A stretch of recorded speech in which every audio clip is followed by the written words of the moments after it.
Dios les bendiga, les saluda Rodolfo García, pastor del Templo Jerusalén en la ciudad de Brownsville, Texas. Y este domingo de Palmas estamos celebrando, que es la Semana Santa, estamos celebrando la entrada triunfal de Jesús a Jerusalén. Es recordada esta historia debido a que muchos ponían sus mantos, recortaban palmas y las ponían a los pies del Maestro para que Él caminara y entrara triunfal a Jerusalén. En esta mañana quiero hablar acerca de las características de una iglesia sin devoción. Quiero hablar acerca de las características de la iglesia que no entiende y no comprende los rasgos profundos de una adoración y una devoción hacia nuestro Señor Jesús. En estos días en los cuales las iglesias permanecen cerradas, en estos días donde las iglesias no nos es permitido reunirnos, por lo menos de manera multitudinaria o en congregación, estamos a la expectativa de que esto pronto pase, estamos a la expectativa de lo que Dios empieza a revelarnos a la congregación, a la iglesia. Quiero que vaya conmigo al Evangelio según San Lucas, capítulo 10, versículo del 38 al 42. Y en la vida de Marta y de María vamos a ver reflejada una iglesia con devoción y una iglesia sin devoción. Lucas capítulo 10, versículos del 38 al 42 dice así: Aconteció que yendo de camino entró en una aldea, hablando de Jesús, y una mujer llamada Marta le recibió en su casa. Esta tenía una hermana que se llamaba María, la cual sentándose a los pies de Jesús oía su palabra. Es el primer ejemplo de una iglesia con devoción, el ejemplo de María. Versículo 40.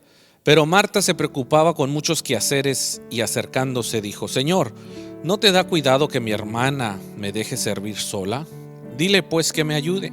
Respondiendo Jesús le dijo: Marta, Marta, afanada y turbada estás con muchas cosas, pero solo una cosa es necesaria, y María ha escogido la buena parte, la cual no le será quitada. La palabra de Dios nos enseña que el ejemplo de Marta es una iglesia activista, es una iglesia que tiene muchas actividades, que llena un calendario de actividades para tener actividades que hacer cada fin de semana. Mas sin embargo, la vida de María nos refleja una iglesia con devoción, una iglesia que desea estar a los pies del Maestro, escuchar de viva voz las enseñanzas, los misterios del reino, escuchar acerca del Padre, escuchar acerca de la vida eterna. La Biblia nos enseña estos dos tipos de iglesia: la iglesia de Marta, la iglesia afanada, la iglesia que pone en segundo lugar las cosas del reino y pone en primer lugar las actividades que generan alrededor del reino. La vida de María nos enseña una vida de devoción, una vida que desea conocer más del Maestro. Hoy en día existen dos tipos de iglesias: las iglesias con actividades y las iglesias que de verdad adoran y buscan la palabra de Dios. En esta mañana quiero compartir acerca de estas características y he encontrado por lo menos 4. La Biblia nos enseña en el Evangelio según San Juan, capítulo 11. La misma historia empieza a retomar ciertos capítulos más hacia adelante. Hemos visto cómo Marta está afanada por las actividades, mas sin embargo María está afanada o buscando las cosas de Dios. Juan capítulo 11 en adelante nos muestra la historia cuando Lázaro fallece. Dice la palabra de Dios en el versículo número 17, Juan 11, 17. Vino pues Jesús y halló que hacía ya 4 días que Lázaro estaba en el sepulcro. Betania estaba cerca de Jerusalén como a 15 estadios. Y muchos de los judíos habían venido a Marta y a María para consolarlas por su hermano. Entonces Marta, cuando oyó que Jesús venía, salió a encontrarle, pero María se quedó en casa. Y Marta dijo a Jesús: Señor, si hubieses estado aquí, mi hermano no habría muerto. Versículo 22. Más bien sé que ahora todo lo que pidas a Dios te lo dará. Jesús le dijo: tu hermano resucitará. Versículo 24.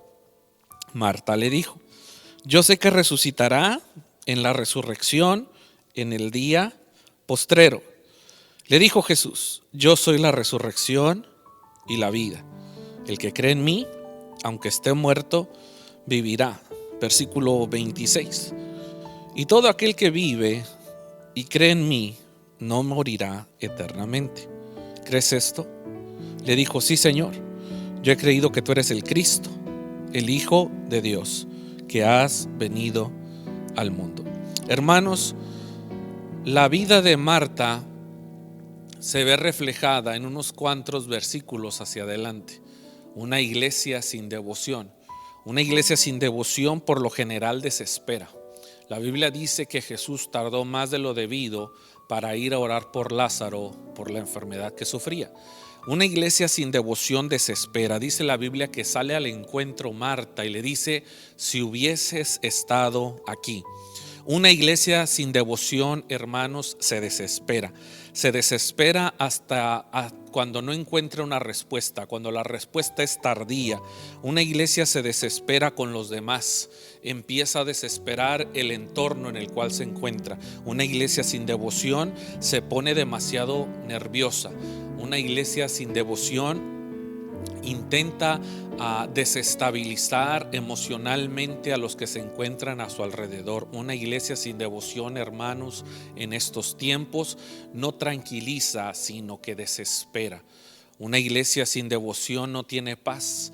Una iglesia sin devoción no entiende los tiempos. Una iglesia sin devoción se desespera ante la enfermedad. Una iglesia sin devoción se desespera cuando el milagro tarda. Hermano, la vida de Marta está reflejada como una iglesia sin devoción, por no escuchar las enseñanzas del Maestro, por no estar presta a la palabra de Dios, a lo que Dios enseñaba a través de Jesucristo en nuestras vidas. Dios demanda una iglesia con devoción. La Biblia nos enseña que esta iglesia sin devoción es representada en Marta, una iglesia desesperada, una iglesia que no encuentra la salida. Número 2, una iglesia sin devoción no pide, reclama. El problema de una iglesia sin devoción es que nosotros tenemos que entender que la iglesia le pide a Dios, le ruega a Dios, le ora a Dios, hace un clamor a Dios. La iglesia sin devoción no pide, reclama. Y esto es algo irónico.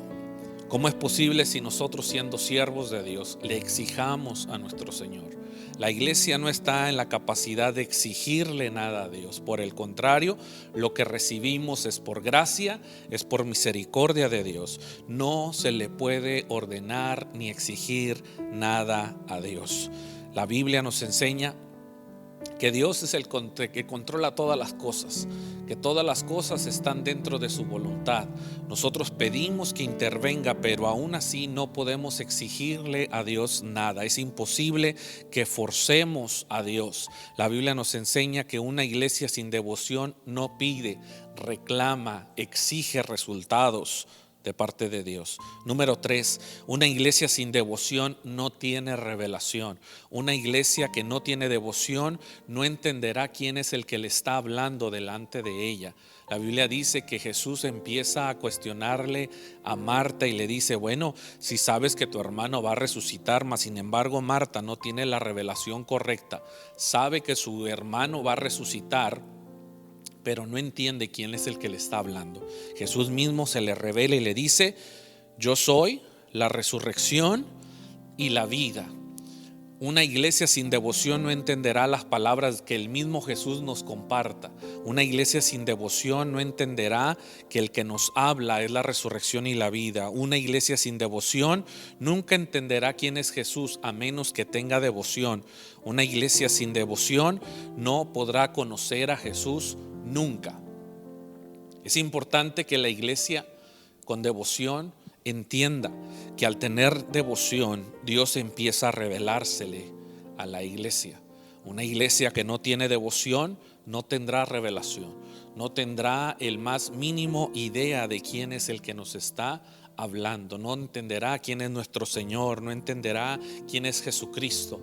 La devoción trae revelación, hermano, hermana. Y número 4, una iglesia sin devoción no tiene fe. La iglesia que no tiene devoción carece de fe. La fe nos ayuda a convencernos de quién es Dios. La fe no convence a Dios, hermano. La fe nos convence a nosotros de quién es Dios. Si usted tiene enfermos de muerte en su casa, si usted está padeciendo esta crisis en carne propia, de viva voz, el mensaje sigue siendo el mismo. Jesús le dijo: yo soy la resurrección y la vida. El que cree en mí, aunque esté muerto, vivirá. Hermano, una iglesia necesita tener devoción.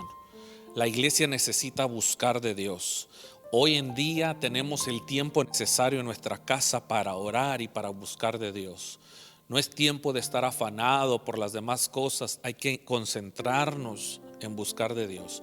Una iglesia que tenga devoción no se va a desesperar en los tiempos de crisis.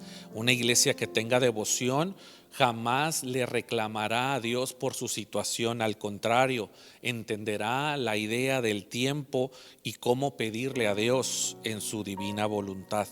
Número 3, una iglesia que tiene devoción entenderá los tiempos y tendrá la revelación de parte de Dios. Una iglesia que no tiene devoción no tiene revelación. Número 4, una iglesia sin devoción no tiene fe. Necesitamos fe.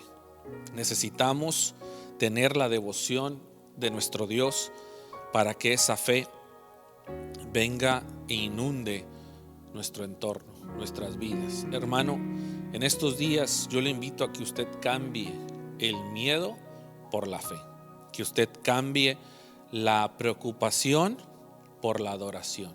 Lo invito a orar en esta tarde para que usted pueda recibir de parte de Dios la paz que sobrepasa todo entendimiento y seamos una iglesia de devoción. Señor Jesús, en esta tarde nosotros nos acercamos ante tu trono. Queremos ser una iglesia que tenga devoción. Queremos ser una iglesia que, así como María, a tus pies aprenda, escucha y comprenda los tiempos. Señor, queremos una iglesia con esa devoción para obtener revelación. Queremos esa iglesia, Señor, que no está afanada por las actividades. Al contrario, que tenga el tiempo necesario para buscarte, para honrarte, para adorarte. Señor, en esta tarde yo pido por cada iglesia, por cada hermano, por cada casa, por esta ciudad, por este país. Pedimos, Señor, que tu mano de poder empiece a obrar. Pedimos, Señor, que nos enseñes, Señor, que te reveles hacia nosotros, Señor, con la revelación del cielo. En el nombre de Jesús te damos gracias y bendecimos a cada ciudad, a cada familia, a cada persona en esta ciudad. En el nombre de Jesús, amén. Hermano, gracias por estar en sintonía, seguirnos a través de las redes sociales. Mi nombre es Rodolfo García, pastor del Templo Jerusalén en la ciudad de Brownsville, Texas, y les mandamos un caluroso saludo esperando en Dios pronto vernos y saludarnos. Dios les bendiga.